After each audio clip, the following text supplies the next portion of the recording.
Hello students, मैं Gurjeet ma'am दक्ष academy Ladwa के YouTube channel पे आपका स्वागत है।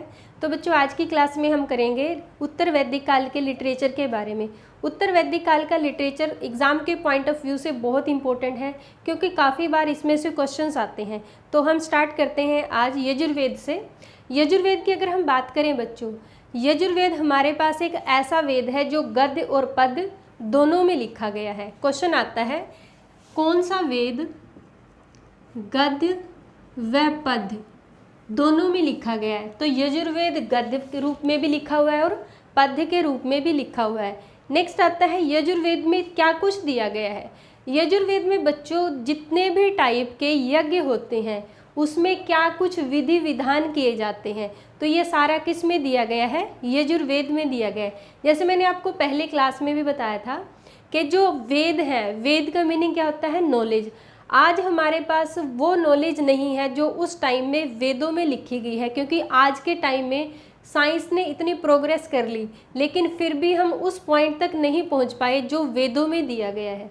तो वेद का मीनिंग ही नॉलेज होता है, और वेद जो है हमारे लिए ज्ञान का, नॉलेज का भंडार है। तो जो यजुर्वेद है वो गद्य रूप में भी है और पद्य रूप में है। अगर क्वेश्चन आता है कि यजुर्वेद में क्या कुछ दिया गया है, यजुर्वेद में अलग अलग टाइप के यज्ञों में जो विधि विधान किए जाते हैं, जो कर्म कांड किए जाते हैं, वो सब किस में दिया गया है? यजुर्वेद में।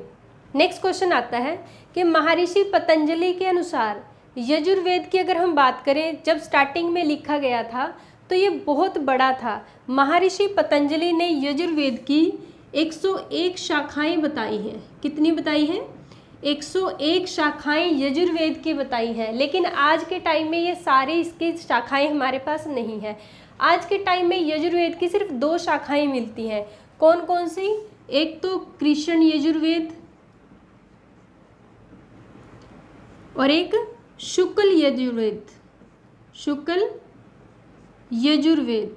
तो अगर क्वेश्चन आता है आज के टाइम में यजुर्वेद की कितनी शाखाएं या कितने पार्ट में बटा है, तो 2 पार्ट हैं इसके, एक कृष्ण यजुर्वेद है और दूसरा है शुक्ल यजुर्वेद। तो ये तो था यजुर्वेद के बारे में।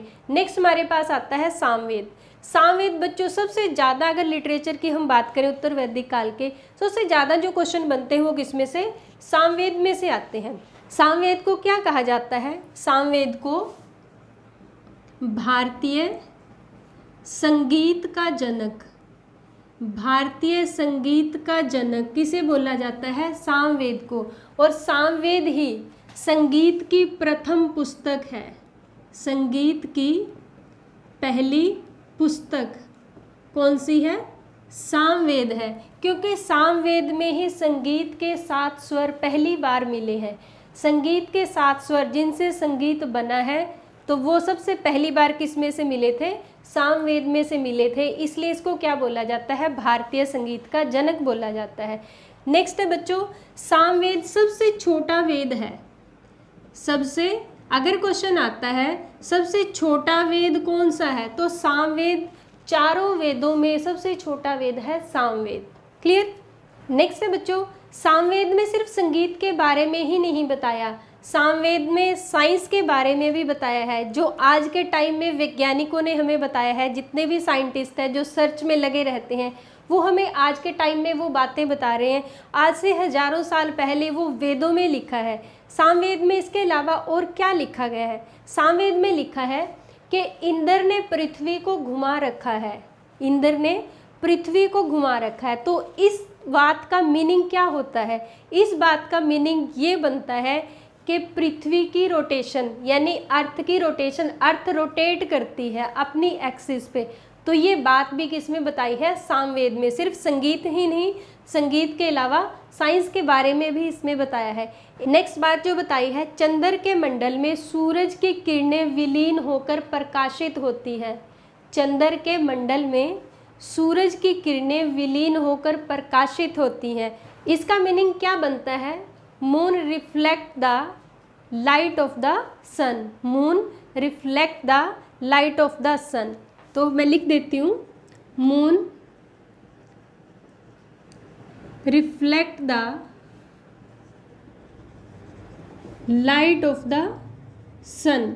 तो ये भी किस में लिखा हुआ है, सामवेद में लिखा हुआ है। सिर्फ संगीत ही नहीं, संगीत के अलावा साइंस के बारे में भी बताया है। तो ये था बच्चों सामवेद के बारे में।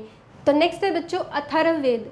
अथर्ववेद का नाम अथर्ववेद कैसे पड़ा, क्योंकि ऋषि महर्षि अथर्व, महर्षि अथर्व द्वारा रचित, महर्षि अथर्व द्वारा रचित वेद है, इसलिए इसका क्या नाम पड़ गया, अथर्ववेद। उसके बाद जो एग्जामिनर द्वारा क्वेश्चन पूछा जाता है कि अथर्ववेद में क्या कुछ दिया गया है। अथर्ववेद में बच्चों आज के टाइम का जो समाज शास्त्र है, समाज के बारे में दिया गया है, ज्योतिष के बारे में दिया गया है और दर्शन के बारे में दिया गया है। समाज के बारे में, ज्योतिष, योग के बारे में, दर्शन के बारे में, और रोग दिए गए हैं और साथ में ही रोग के उपचार दिए गए हैं। जितने भी तरह के रोग हैं साथ के साथ उसके उपचार भी दिए गए हैं, किसमें, अथर्ववेद में।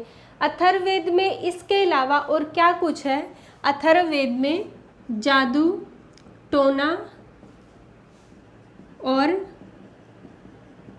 तंत्र मंत्र, जादू टोना तंत्र मंत्र विद्या किस में दी गई है, अथर्ववेद में दी गई है। आपने याद रखना बच्चों, क्योंकि कई बार एग्जामिनर द्वारा ये क्वेश्चन पूछा गया है कि अथर्ववेद में क्या कुछ दिया गया है। अथर्ववेद में ज्योतिष, योग, दर्शन, रोग दिए, साथ में उसके उपचार दिए। इसमें एक क्वेश्चन और बनता है बच्चों, कौन सा वेद अनार्यों द्वारा रचित है। अनार्यों यानी कि जो 3 वेद है वो आर्यों द्वारा रचित है। कौन सा वेद है जो अनार्यों द्वारा रचित है, अनार्य द्वारा रचित कौन सा वेद है, अथर्ववेद है। तो नेक्स्ट हमारे पास लिटरेचर में आता है उपनिषद। उपनिषद जो शब्द है बच्चों, सबसे पहले तो हमें इसका मीनिंग पता होना चाहिए। उपनिषद का मीनिंग क्या होता है, गुरु के पास बैठकर शिक्षा ग्रहण करना, गुरु के पास बैठकर शिक्षा ग्रहण करना, उसे क्या बोला जाता है, उपनिषद बोला जाता है। एक बात और आपने याद रखनी है कि उत्तर वैदिक काल में या वैदिक काल में जितना भी लिटरेचर लिखा गया वो किस लैंग्वेज में लिखा गया, संस्कृत में लिखा गया। या फिर आर्यों की भाषा की अगर बात करें, कौन सी भाषा थी, संस्कृत भाषा थी।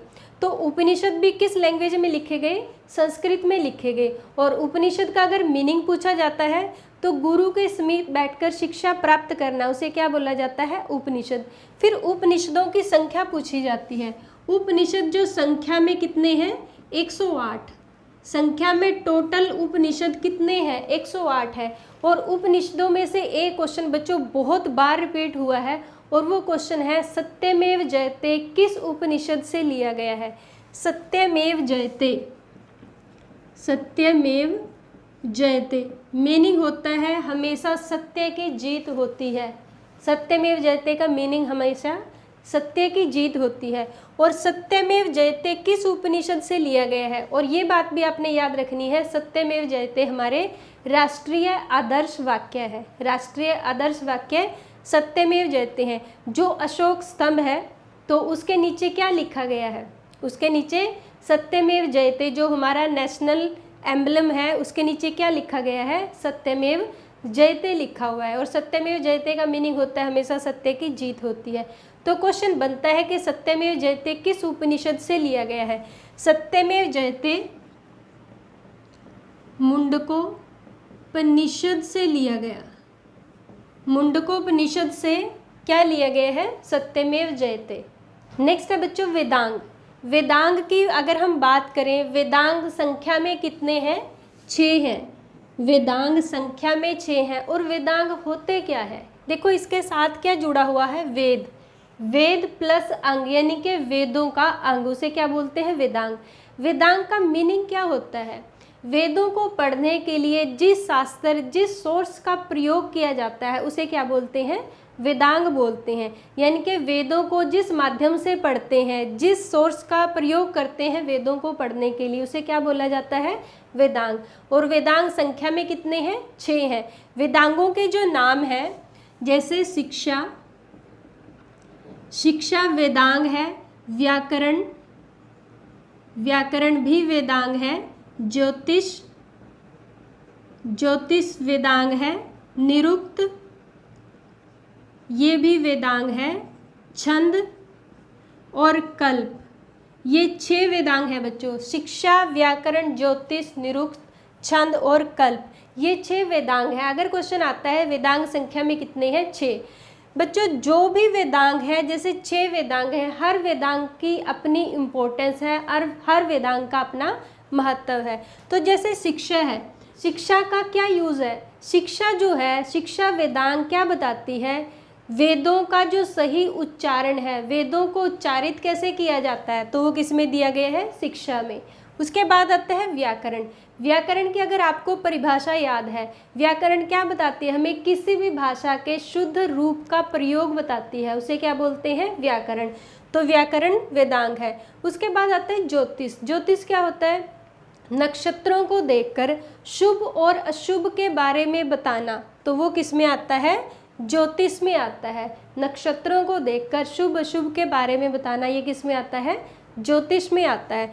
तो ज्योतिष भी क्या है, वेदांग है। नेक्स्ट आता है निरुक्त। निरुक्त में क्या दिया गया है? वेदों में जो कठिन शब्द हैं, वेदों में जितने भी कठिन शब्द हैं वो किस में दिए गए हैं, निरुक्त में दिए गए हैं। और छंद, छंद जैसे आप लोगों ने पढ़े ही होंगे, छंद में क्या होता है। नेक्स्ट आता है कल्प। कल्प में क्या दिया गया है, कर्म कांडों के बारे में, विधि विधान के बारे में किस में दिया गया है, कल्प में। तो 6 वेदांग है, 6 वेदांगों की अपनी इम्पोर्टेंस है, इसे क्या बोलते हैं, वेदांग। नेक्स्ट आता है बच्चों पुराण। पुराण की अगर हम बात करें, पुराण का मीनिंग क्या होता है? पुराण का मीनिंग होता है प्राचीन या फिर पुराना। पुराण जो है संख्या में कितने हैं, कई बार पूछा एग्जाम में, पुराण संख्या में कितने हैं, 18 पुराण है। और जो पुराण है वो किस पर्पस से लिखे गए हैं? पुराणों में क्या कुछ दिया गया है? पुराणों में अलग अलग तरह के देवी देवताओं को केंद्र मानकर, पुराणों में अलग अलग देवी देवताओं को केंद्र मानकर किसके बारे में बताया गया है? पाप पुण्य के बारे में, धर्म अधर्म के बारे में, ये किस में बताया गया है? पुराणों में बताया गया है। और अगर क्वेश्चन आता है पुराण किसके द्वारा संकलित किए गए थे? पुराण महर्षि वेदव्यास जी द्वारा संकलित किए गए थे। किसके द्वारा? महर्षि वेदव्यास द्वारा। महर्षि वेदव्यास द्वारा संकलित है।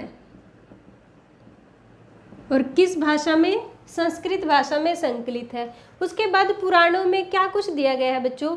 पुराणों में सृष्टि के आरंभ से लेकर अंत तक जो भी है वो किस में दिया गया है? पुराणों में दिया गया है। सृष्टि जब स्टार्ट हुई थी, जब बनी थी तब, और सृष्टि के अंत तक की व्याख्या की गई है पुराणों में। और अगर ये पूछा जाता है सबसे पुराना प्राचीनतम पुराण कौन सा है, तो सबसे जो प्राचीनतम पुराण है, प्राचीनतम सबसे पुराना ब्रह्म पुराण, ये सबसे प्राचीनतम है, सबसे पुराना है। कौन सा पुराण? ब्रह्म पुराण। उसके अलावा और भी हैं, जैसे विष्णु पुराण है, वायु पुराण, अग्नि पुराण, मत्स्य पुराण। तो टोटल जो पुराण है वो कितने हैं? 18 है। नेक्स्ट बात आती है बच्चों अष्टाध्यायी। अष्टाध्यायी जो बुक है उसके बारे में कई बार एग्जाम में पूछा गया है। कौन सी बुक? अष्टाध्यायी। अष्टाध्यायी ये बुक है, किसके द्वारा रचित है? ये महर्षि पाणिनि द्वारा, महर्षि पाणिनि द्वारा रचित है। संस्कृत व्याकरण की प्रसिद्ध बुक। किसकी बुक है? संस्कृत व्याकरण की प्रसिद्ध बुक कौन सी है? अष्टाध्यायी। कई बार एग्जामिनर द्वारा क्वेश्चन पूछा गया है, अष्टाध्यायी बुक किसके द्वारा रचित है? तो महर्षि पाणिनि द्वारा संस्कृत व्याकरण के ऊपर ये बुक लिखी गई है। तो ये था बच्चों उत्तर वैदिक काल के लिटरेचर के बारे में, और मैंने काफ़ी अच्छे से आपको क्लियर कराने की कोशिश की है। इसके अलावा आपके पास जो बुक्स हैं उसमें से रीड कीजिए, उसमें से काफ़ी कॉन्सेप्ट आपके क्लियर होंगे। तो बच्चों वीडियो को लाइक और शेयर करना न भूलिए, और अगर आप चैनल पे नए हैं तो सब्सक्राइब कीजिए, और अपने अच्छे अच्छे कमेंट देने में कंजूसी मत कीजिएगा। Thank you.